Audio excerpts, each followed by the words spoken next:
On l'entendait, mais ce n'était pas des applaudissements. On le ressentait, mais ce n'était pas une émotion humaine. C'était comme si l'air devenait dense, comme si l'atmosphère se chargeait de quelque chose d'invisible, mais que tous pouvaient percevoir. Personne ne parlait, personne ne bougeait. Il y avait un silence étrange, un silence qui ne dérangeait pas, un silence qui avertissait. Certains fermaient les yeux, d'autres pleuraient sans savoir pourquoi. Certains tentaient de résister, mais le corps ne répondait plus de la même manière. Et puis, il était là. Il n'est pas entré avec du bruit, il n'est pas arrivé avec du fracas, il n'a pas eu besoin de présentation. Le Saint-Esprit est descendu en ce lieu. On entendait des sanglots étouffés. On entendait le tremblement des mains. On entendait le bruit sec des cannes tombant au sol parce que des jambes qui ne marchaient plus commençaient à porter à nouveau du poids. C'était comme si un courant invisible traversait la salle, comme si quelque chose de sain marchait entre les rangées, comme si Dieu lui-même passait en revue. Des tumeurs ont commencé à disparaître. Des oreilles se sont ouvertes avec un claquement sec. Des os tordus ont craqué en s'alignant. Des cœurs endurcis se sont brisés en quelques secondes. Il n'y avait pas de cri d'euphorie, il y avait de la crainte, une crainte sainte. Parce que lorsque le Saint-Esprit se manifeste véritablement, la chair ne célèbre pas, la chair tremble. Ce n'était pas un théâtre, mais cela ressemblait à un autel. Ce n'était pas une église traditionnelle, mais c'était une terre sainte. Au milieu de tout cela, il y avait une femme, pas au centre, ne cherchant pas l'attention, ne contrôlant pas le moment. Elle tremblait, non pas parce qu'elle avait du pouvoir, mais parce qu'elle savait qu'elle n'en avait pas. Elle le disait elle-même. Dans un souffle, elle disait « S'il vous plaît, n'applaudissez pas, ne me regardez pas. Il est là, son nom était Kathryn Kuhlman, mais ce soir-là, son nom n'importait pas. » Parce que lorsque le Saint-Esprit décide de se glorifier, les noms humains disparaissent. Il y a quelque chose que Dieu a rendu clair dès le commencement. C'est pas une opinion, c'est pas une préférence, c'est une loi éternelle. La gloire ne se partage pas. La gloire ne se négocie pas. La gloire ne s'administre pas. La gloire appartient seulement à Dieu. Depuis le commencement des Écritures, chaque fois que l'homme a tenté de toucher à ce qui ne lui appartenait pas, le feu a cessé de descendre. Moïse n'a pas pu entrer. Saül a été rejeté. Osias est devenu lépreux. Hérode est tombé mort. Parce qu'il y a une chose que Dieu ne tolère jamais, que l'homme s'attribue ce que seul le ciel peut accomplir. Je ne donnerai pas ma gloire à un autre, dit le Seigneur. Lorsque Dieu se manifeste, il ne cherche pas le talent, il ne cherche pas l'éloquence, il ne cherche pas les plateformes, il cherche le tremblement, un tremblement saint. Il cherche quelqu'un qui comprend que sa présence n'est pas un outil mais un danger saint. Kathryn Kuhlman a compris ce principe, non pas parce qu'on le lui avait enseigné, mais parce qu'il lui avait été révélé avec crainte. Elle savait une chose que beaucoup de prédicateurs oublient. Le Saint-Esprit n'est pas une onction que l'on utilise, c'est une personne que l'on honore ou que l'on perd. C'est pourquoi, lorsque la gloire descendait, elle reculait. Lorsque la puissance se manifestait, elle se mettait de côté. Lorsque les applaudissements commençaient, elle les arrêtait. Elle disait « Arrêtez ». Non pas par une fausse humilité, non pas par une fausse modestie, mais par terreur sainte, parce qu'elle savait qu'au moment où l'homme s'interpose entre Dieu et sa gloire, l'esprit s'attriste et le feu s'éteint. Le Saint-Esprit ne se manifeste pas là où il est administré, il se manifeste là où il est révéré. Il ne se meut pas là où il est contrôlé, il se meut là où il est craint. Il ne coule pas là où il est expliqué, il coule là où il est obéi, aimé et honoré. Et Kathryn vivait selon ce principe. Elle ne disait pas mon ministère, elle disait si le Saint-Esprit n'apparaît pas, nous n'avons rien. Elle ne disait pas Dieu va guérir, elle disait je sais ce qu'il va faire, je sais seulement qu'il est ici. Et cette différence est la différence entre la gloire et la religion. La raison pour laquelle l'Esprit se manifestait de cette manière n'était pas parce que Kathryn était spéciale, c'était parce qu'elle ne se croyait pas spéciale.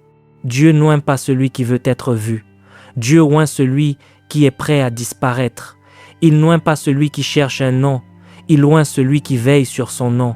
Il n'oint pas celui qui veut des plateformes, il oint celui qui tremble lorsqu'il s'approche. Avant de poursuivre cette vidéo, j'aimerais vous partager quelque chose d'important. Si vous désirez aller plus loin avec Dieu et découvrir ce qui a réellement fait la différence dans la vie des grands généraux de la foi, je vous invite à vous procurer mon livre « Les généraux de Dieu ». Vous y découvrirez leurs habitudes spirituelles, les secrets de leur consécration, leur parcours, les sacrifices qu'ils ont consentis, comment la puissance de Dieu s'est manifestée dans leur vie, et surtout les principes bibliques que vous pouvez appliquer dès aujourd'hui pour marcher vous aussi dans une relation plus profonde avec Dieu. Le lien se trouve dans la description de cette vidéo. Je suis convaincu que ce livre sera une véritable bénédiction pour votre vie spirituelle. Maintenant, revenons à notre enseignement. Et voici l'avertissement non seulement pour cette époque, mais pour cette génération. La gloire n'est pas partie, l'esprit n'est pas parti, la puissance n'est pas partie. Ce qui manque, ce sont des vases qui ne touchent pas à sa gloire. Avant que les auditoriums ne se remplissent, avant que les médecins ne gardent le silence, avant que la gloire ne descende, Kathryn Kuhlman n'était pas un modèle spirituel. Elle ne vivait pas dans une victoire constante. Elle ne marchait pas dans la plénitude. Elle n'était pas le portrait que beaucoup veulent montrer. C'était une femme divisée. Elle aimait Dieu, mais elle luttait contre elle-même. Elle voulait le servir, mais elle voulait aussi être aimée. Elle avait un appel, mais elle n'avait pas le caractère suffisant pour le soutenir. Et c'est là la partie qui dérange, mais qui allume l'espoir. Parce que Dieu n'a pas commencé avec une femme parfaite. Il a commencé avec une femme brisée. Kathryn prêchait, elle avait un don, elle avait une voix, elle avait une sensibilité spirituelle, mais quelque chose n'était pas à sa place. Il y avait des décisions qui ne venaient pas de l'esprit, mais de la solitude. Il y avait des choix qui ne naissaient pas de l'obéissance, mais d'un besoin émotionnel. Et cela l'a mené vers un point sombre de sa vie, un point où le ministère continuait, mais pas la présence, parce que le Saint-Esprit est patient, mais il ne négocie pas la vérité. Alors est arrivé quelque chose de pire que le rejet, le silence. Il n'y a plus eu de visitation, plus de pesanteur, plus de feu. Les mots continuaient de sortir de sa bouche, mais le ciel ne répondait plus de la même manière. Kathryn savait prêcher, mais elle savait quelque chose d'encore plus effrayant. Le Saint-Esprit ne soutenait plus ce qu'elle faisait. Et cela, pour quelqu'un qui a goûté à sa présence, est pire que de ne l'avoir jamais connue. Parce que lorsque tu connais la gloire, tu ne peux plus te contenter de la forme. Lorsque tu as choisi de tout perdre pour ne pas le perdre, lui, Kathryn, est arrivée à un endroit où elle a dû décider de continuer le ministère sans l'Esprit ou de tout perdre pour le retrouver lui. Ce ne fut pas une décision publique, ce ne fut pas un moment glorieux, ce fut un brisement privé, solitude, honte, douleur, renoncement. Elle n'a pas seulement renoncé à une relation, elle a renoncé à une version d'elle-même. La femme qui voulait être acceptée est morte. La femme qui avait besoin d'approbation est morte. La femme qui essayait de mélanger l'appel avec la chair est morte. Et en cet endroit, lorsqu'il ne restait plus rien à défendre, le Saint-Esprit est revenu. Il n'est pas revenu parce qu'elle prêchait mieux. Il n'est pas revenu parce qu'elle promettait de bien se comporter. Il est revenu parce qu'elle s'est abandonnée totalement. Kathryn a compris quelque chose qui a marqué sa vie. Le Saint-Esprit n'oint pas le talent. Il oint l'abandon absolu. Depuis ce jour, elle le disait avec une crainte réelle. Je suis morte des milliers de fois, mais je ne revivrai plus sans lui. Et ce fut après ce brisement, pas avant, que le ciel a commencé à toucher la terre. Et maintenant, écoute ceci avec attention. Si Dieu n'utilisait que les personnes parfaites, personne ne serait utilisé. Si Dieu ne se mouvait que là où il n'y a pas de passé, il n'y aurait pas de réveil. Kathryn n'a pas été utilisée parce qu'elle n'avait jamais failli. Elle a été utilisée parce qu'elle n'a pas défendu sa faute. Elle a été utilisée parce qu'elle a permis au Saint-Esprit de faire ce que la religion ne ferait jamais, la briser pour la guérir. À partir de ce jour, Kathryn Kuhlman a cessé d'être une femme avec un appel et est devenue un autel vivant, enflammé. Et lorsque le Saint-Esprit trouve un autel, le feu descend toujours. Kathryn ne s'est jamais habituée. C'est un détail que peu de gens comprennent. Elle ne s'est jamais habituée à la gloire. Elle n'est jamais devenue occasionnelle. Elle n'a jamais perdu l'émerveillement. Chaque fois que le Saint-Esprit descendait, elle se sentait plus petite et non plus grande. Parce qu'une chose est de parler de Dieu et une autre, très différente, est de le voir agir sous tes yeux. Elle l'a vu. Elle a vu des personnes entrer chargées de mort et sortir en embrassant la vie. Elle a vu des corps qui ne répondaient plus, répondre à un ordre qui ne venait pas d'une voix humaine. Elle a vu des visages endurcis se briser en quelques secondes. Elle a vu des médecins pleurer en silence. Elle a vu des diagnostics s'effondrer sans explication, non pas parce qu'elle touchait quelqu'un, mais parce que Dieu passait. Il y avait des moments où elle restait immobile à regarder, comme Moïse devant le buisson ardent, comme Ésaïe devant le trône, comme Jean tombant comme mort. Parce que lorsque la gloire se manifeste, l'homme n'agit pas, il contemple. Catherine décrivait la gloire comme quelque chose qui pesait, non pas émotionnellement, mais physiquement. L'air semblait dense. Le temps s'arrêtait. L'atmosphère devenait sainte. Parfois, elle ne pouvait pas parler, non pas parce qu'elle ne savait pas quoi dire, mais parce qu'elle n'osait pas, parce qu'elle avait compris une chose qui l'a accompagnée toute sa vie et tout son ministère. La gloire de Dieu n'est pas une atmosphère que l'on dirige, c'est une présence que l'on honore en silence.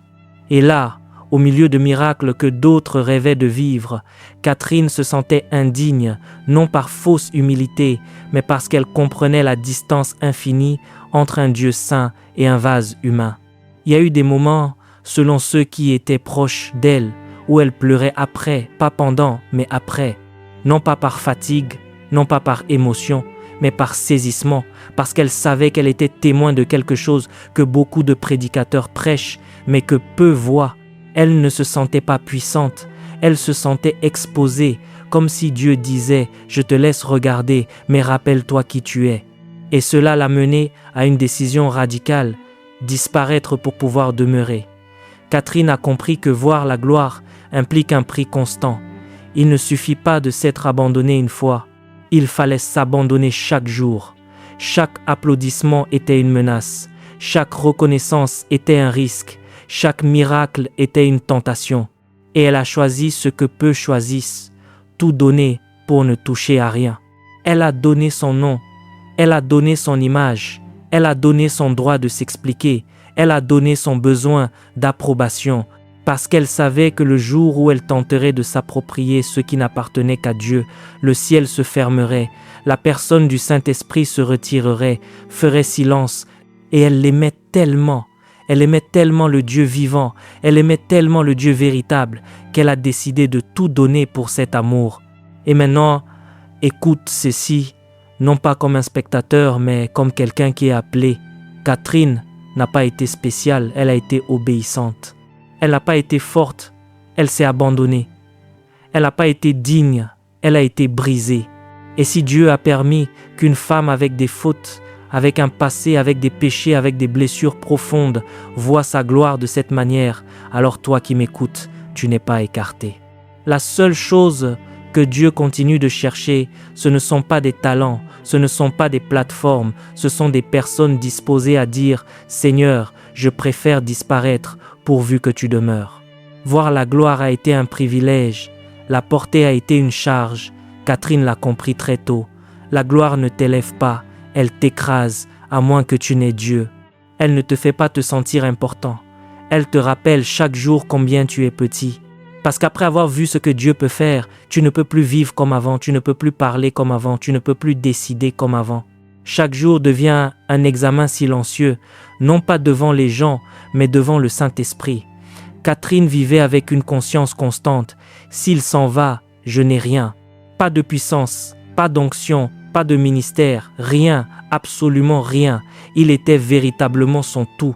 Cela l'a menée à une vie de vigilance intérieure, non pas parce qu'elle craignait de perdre une plateforme, mais parce qu'elle craignait d'attrister une personne, la personne la plus précieuse pour elle.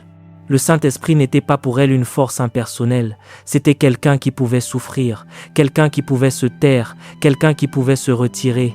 Et cette possibilité la faisait trembler plus que n'importe quelle critique. Le plus grand coup n'a pas été public, il a été privé. Ce fut d'apprendre à se taire lorsqu'elle avait le droit de parler. Ce fut d'apprendre à disparaître lorsqu'elle avait des raisons de se défendre. Ce fut d'apprendre à céder lorsqu'elle pouvait s'imposer. Chaque interview était un risque, chaque éloge était une épreuve, chaque applaudissement était une tentation, parce que l'orgueil n'entre pas en criant, il entre en chuchotant, et Catherine le savait. C'est pourquoi elle fuyait le devant de la scène. C'est pourquoi elle demandait qu'on ne l'applaudisse pas. C'est pourquoi elle se brisait lorsque quelqu'un tentait d'exalter son nom, non pas parce qu'elle se détestait, mais parce qu'elle aimait trop la présence de Dieu. Pendant que d'autres cherchaient plus de visibilité, elle cherchait plus de pureté. Pendant que d'autres demandaient plus d'opportunités, elle demandait plus de soins pour son cœur. Elle ne se permettait pas des libertés que d'autres considéraient comme normales, non pas parce qu'il s'agissait d'un péché évident, mais parce que cela pouvait éteindre sa sensibilité spirituelle. Catherine a compris quelque chose que cette génération a oublié. Tout ce qui est permis n'est pas utile lorsque tu portes la gloire. La gloire exige des limites. La présence exige de la discipline. Le feu exige la combustion. Il exige de payer le prix. Après les miracles, après les applaudissements, après que les malades marchaient et que les médecins restaient en silence, venait le moment où personne ne la voyait. La chambre fermée, la porte verrouillée, la femme seule et Dieu. Il y avait des jours où le Saint-Esprit se mouvait avec une intensité si forte que son propre corps tremblait, sa voix se brisait et elle pouvait à peine se tenir debout. Ce n'était pas de l'émotion, ce n'était pas un spectacle, c'était une crainte sainte. Parce que lorsque le Saint-Esprit descendait, Catherine savait qu'il n'y avait pas de place pour la chair. Une pensée incorrecte, une motivation impure, une pincée d'orgueil, et la gloire pouvait se retirer. Elle le savait, et cela l'effrayait plus que n'importe quelle critique humaine. Beaucoup de nuits, elle a pleuré seule, non pas pour la renommée, non pas pour la reconnaissance, mais par peur d'attrister le Saint-Esprit. Elle disait, essentiellement par sa vie, « Je préfère tout perdre plutôt que de perdre sa présence. » Et voici le principe éternel, n'attristez pas le Saint-Esprit de Dieu. Éphésiens chapitre 4, verset 30. Catherine comprenait que le Saint-Esprit n'utilise pas des vases négligents. Il ne s'impose pas, il n'oblige pas, il repose là où il est honoré. Le coup était quotidien, mourir à soi-même, mourir à sa volonté, mourir à sa réputation.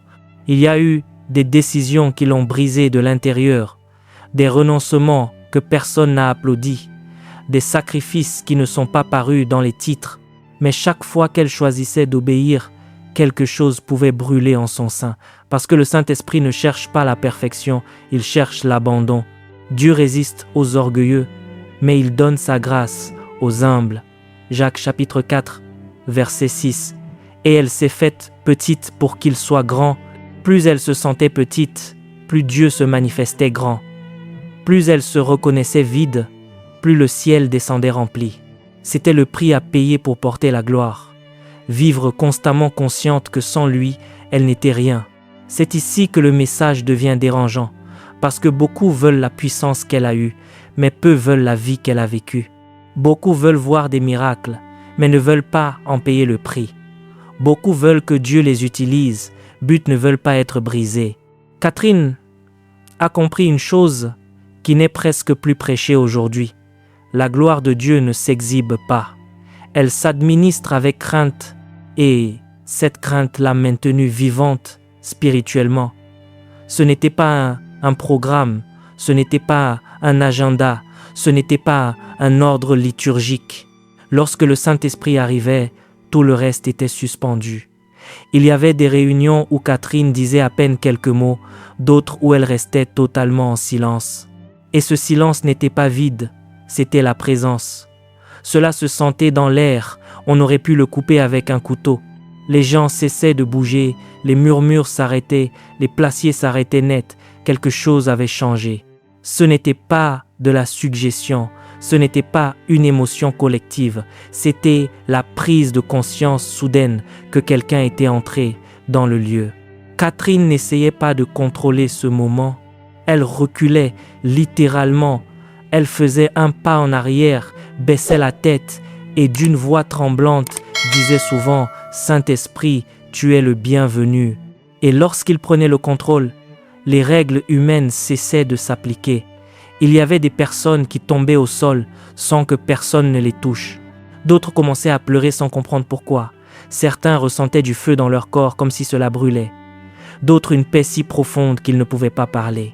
Les Écritures disent « Là où est l'Esprit du Seigneur, là est la liberté ». Deuxième épître aux Corinthiens chapitre 3 verset 17. Non pas la liberté de faire du désordre, mais la liberté pour Dieu de faire ce qu'il voulait. Les médecins étaient assis dans les réunions et observaient, prenaient des notes, puis voyaient l'inexplicable. Des tumeurs disparaissaient devant leurs yeux. Les sourds entendaient. Les aveugles voyaient. Des cœurs endurcis se rendaient. Et Catherine ne touchait personne. Elle ne criait pas, ne poussait pas, ne manipulait pas. Elle ne prêchait même pas. Elle savait une chose. Si elle touchait à ce que le Saint-Esprit était en train de faire, elle pouvait l'entraver. C'est pourquoi souvent, elle indiquait seulement de la main et disait doucement « Là, le Saint-Esprit est en train de guérir » et les gens tombaient sous la puissance de Dieu. Les Écritures disent « Ce n'est ni par la puissance, ni par la force, mais c'est par mon esprit, dit le Seigneur. » Zacharie chapitre 4 verset 6. Il y avait des moments où le Saint-Esprit l'interrompait au milieu d'une phrase. Elle s'arrêtait, gardait soudainement le silence et attendait, parce qu'elle comprenait que le Saint-Esprit n'accompagnait pas l'homme, mais que l'homme accompagnait l'Esprit de Dieu. Dans certaines réunions, le culte se terminait sans aucune prédication. Ce n'était pas nécessaire. La présence avait parlé, et les gens ressortaient différents, non pas excités, non pas divertis, mais transformés. Catherine savait que sa plus grande responsabilité n'était pas de faire en sorte que quelque chose se passe, mais de ne pas empêcher ce qui était déjà en train de se passer. Les Écritures disent « Le vent souffle où il veut, et tu en entends le bruit, mais tu ne sais d'où il vient, ni où il va. » Jean chapitre 3, verset 8. Elle ne cherchait pas à expliquer le vent, elle se mouvait simplement avec lui. Et voici la vérité qui brûle. Lorsque le Saint-Esprit prend le contrôle absolu, l'ego humain doit quitter la scène. Et elle le lui a permis, encore et encore. Il y avait quelque chose que Kathryn Kuhlman répétait avec une gravité qui faisait frissonner. « Cela ne m'appartient pas et cela peut disparaître à tout moment. » Elle ne parlait pas par insécurité, elle parlait par révélation. Parce que lorsque quelqu'un marche si près de la gloire, il apprend quelque chose que peu veulent accepter. La présence de Dieu ne peut pas être utilisée, elle ne peut être qu'honorée. Catherine vivait avec une crainte sainte. Non pas la peur de l'homme, non pas la peur d'échouer en public, mais la peur de toucher à ce qui appartenait exclusivement à Dieu. Il y avait des nuits où, après avoir vu des miracles extraordinaires, elle ne dormait pas. Elle restait éveillée, assise en silence, sans célébrer, sans se rappeler les applaudissements, en examinant son cœur, parce qu'elle savait que le même Dieu qui guérissait est le Dieu qui se retire lorsque la chair s'élève. Les Écritures disent « Qui montera à la montagne du Seigneur? Celui qui a les mains innocentes et le cœur pur. » Psaume 24, versets 3 à 4. Elle savait qu'elle ne jouait pas avec quelque chose de symbolique, elle marchait sur une terre sainte. C'est pourquoi elle évitait certaines conversations, veillait sur ses paroles, fuyait le devant de la scène, non pas parce qu'elle était faible, mais parce qu'elle comprenait le poids de ce qu'elle portait. Catherine disait par sa vie, « S'il ne vient pas, je ne monte pas. » Et c'est quelque chose qu'on ne voit presque plus aujourd'hui. Beaucoup montent d'abord et demandent ensuite à Dieu de les soutenir. Elle attendait en bas jusqu'à ce que le ciel descende.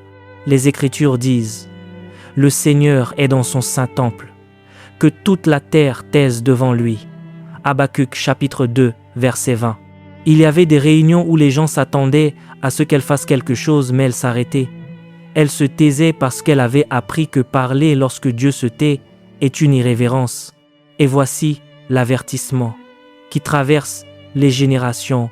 La gloire ne tue pas les hommes meurent lorsqu'ils ne savent pas la gérer.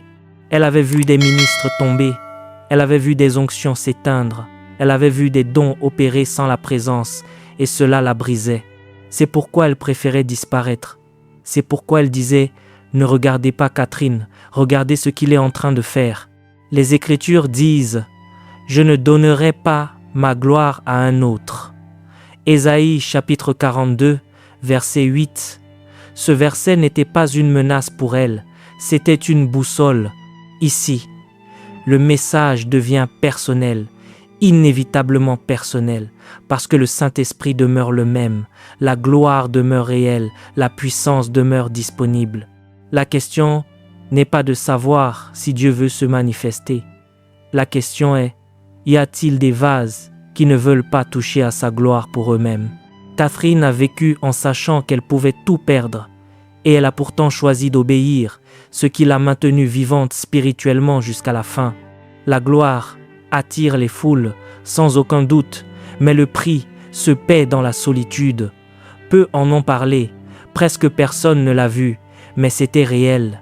Plus Dieu se manifestait avec force à travers Catherine, plus son chemin devenait solitaire. Non pas parce que Dieu l'écartait, mais parce que la gloire exige la séparation. Il y avait des endroits où elle ne pouvait pas aller, des conversations qu'elle ne pouvait pas tenir, des liens qu'elle a dû rompre, non pas par légalisme, mais par sensibilité spirituelle. Elle savait que tout ce qui est permis n'édifie pas, et que tout ce qui est populaire ne préserve pas l'onction. Les Écritures disent « Sortez du milieu d'eux et séparez-vous, dit le Seigneur. » Deuxième épître aux Corinthiens chapitre 6, verset 17. Il y avait des nuits dans des hôtels silencieux, de grandes chambres, les lumières éteintes, et une femme assise devant Dieu, inclinée devant Dieu, sans public, sans micro, sans miracle visible, seulement elle et le poids d'avoir été choisie. Parce que être utilisé par Dieu ne te fait pas te sentir grand, cela te fait te sentir petit. Et tandis que beaucoup l'admiraient, elle luttait avec quelque chose que peu comprennent, la profonde conscience de ne pas être digne de tout ce qu'elle vivait. Ce n'était pas une fausse humilité, c'était une révélation. Chaque miracle faisait trembler sa vie davantage. Chaque guérison l'amenait plus profondément à terre. Les Écritures disent « Nous portons ce trésor dans des vases de terre, afin que cette grande puissance soit attribuée à Dieu et non pas à nous. » Deuxième épître aux Corinthiens, chapitre 4, verset 7. Et voici quelque chose que peu osent dire. Dieu ne choisit pas les forts, il choisit ceux qui s'abandonnent. La solitude n'était pas un châtiment, c'était une protection. Parce que, dans la solitude, l'ego ne survit pas, l'orgueil ne s'alimente pas, la chair n'a pas de public. Elle a appris à aimer cet endroit. Là, elle pleurait, là, elle se brisait. Là, elle disait à Dieu, « Si tu ne viens pas avec moi, je ne veux pas continuer.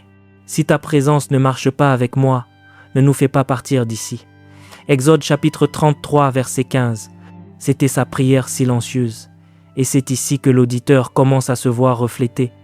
Parce que beaucoup veulent être utilisés, mais ne veulent pas être mis à l'écart. Ils veulent le feu, mais ne veulent pas l'autel. Ils veulent l'onction, mais ne veulent pas la solitude qui la préserve. Catherine a accepté ce marché. Et c'est pourquoi le Saint-Esprit lui a fait confiance, non pas parce qu'elle était parfaite, mais parce qu'elle était totalement abandonnée. Catherine Kuhlman est partie. Son temps est passé, mais la gloire de Dieu n'est pas partie. Sa voix s'est éteinte. Les réunions se sont terminées. Les auditoriums sont restés vides, mais le Saint-Esprit est toujours là. Parce que l'onction n'a jamais été la propriété d'un nom, elle n'a jamais été l'héritage d'une époque, elle n'a jamais dépendu d'un corps. La gloire appartient à Dieu et il est toujours vivant. Catherine n'a pas laissé de méthode, elle n'a pas laissé de formule, elle n'a pas laissé de secret. Elle a laissé un avertissement silencieux et une invitation éternelle. Les Écritures disent « Souvenez-vous de vos conducteurs, considérez quelle a été la fin de leur vie et imitez leur foi. » Hébreux chapitre 13, verset 7. Non pas imiter son style, non pas imiter son ton, Non pas imiter sa plateforme, mais imiter son abandon. Oui, son abandon. Parce qu'elle a compris une chose que cette génération doit entendre à nouveau. Dieu ne cherche pas des protagonistes, il cherche des autels. Il ne cherche pas des célébrités, il cherche des vases brisés. Il ne cherche pas du bruit, il cherche de la révérence. Le danger n'est pas que la puissance manque. Le danger est de s'habituer à parler de lui sans trembler. Les Écritures disent, l'Esprit dit expressément que, dans les derniers temps, quelques-uns abandonneront la foi. Première épître à Timothée, chapitre 4, verset 1. Non pas en reniant Dieu par des paroles, mais en substituant sa présence par de l'activité. Catherine a été un signe, non pas une destination finale, un signe qui crie à travers le temps. Si Dieu a pu utiliser une femme fragile, avec des fautes, avec des brisements, il peut utiliser toi. Non pas parce que tu en es digne, mais parce qu'il est fidèle. Le Seigneur dit, je répandrai mon esprit sur toute chair. Joël chapitre 2 verset 28. Non pas sur quelques-uns, non pas sur une élite privilégiée, mais sur les vases disposés. Et ici, le Saint-Esprit laisse la question suspendue comme un écho saint. Qui sera disposé à disparaître pour qu'il se manifeste? Qui veillera sur la gloire au lieu de l'utiliser? Qui dira, comme elle l'a vécu, cela n'est pas à moi, et cela peut partir si je ne l'honore pas. Parce que le feu continue de s'allumer, le ciel demeure ouvert, la gloire cherche toujours le repos. Voici, je me tiens à la porte et je frappe. Apocalypse chapitre 3 verset 20. Il n'appelle pas des foules, il appelle des cœurs.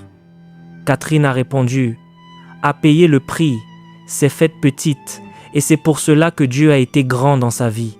Désormais, l'histoire ne continue pas avec son nom, elle continue avec ceux qui osent dire « Saint-Esprit prend le contrôle absolu ». Et lorsque cela se produit, le ciel touche à nouveau la terre. Père céleste, nous venons devant toi, ne comptant pas sur nos mérites, ne comptant pas sur nos œuvres, ne comptant pas sur notre justice. Nous venons comme des enfants dans le besoin. Nous reconnaissons que bien souvent, nous avons voulu ta puissance sans vouloir ton gouvernement.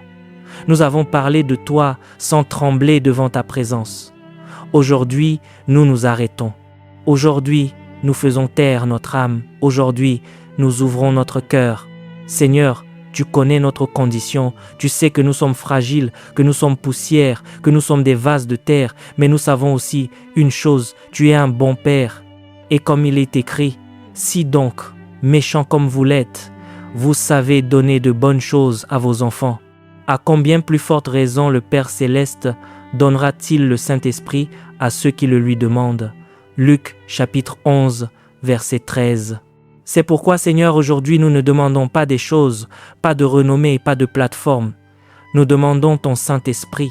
Saint-Esprit de Dieu, nous ne voulons pas t'utiliser. Nous voulons t'honorer. Nous ne voulons pas te contrôler. Nous voulons nous abandonner à toi. Viens et sonde notre cœur, arrache l'orgueil, éteins la chair, brise toute autosuffisance, fais-nous petits pour que tu sois grand.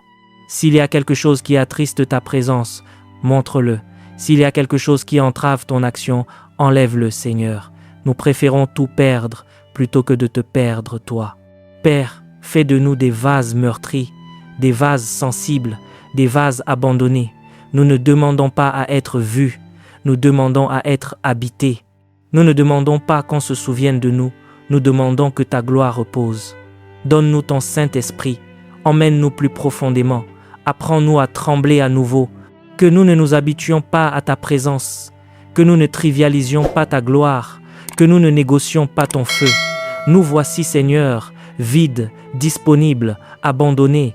Fais de nous ce que tu veux.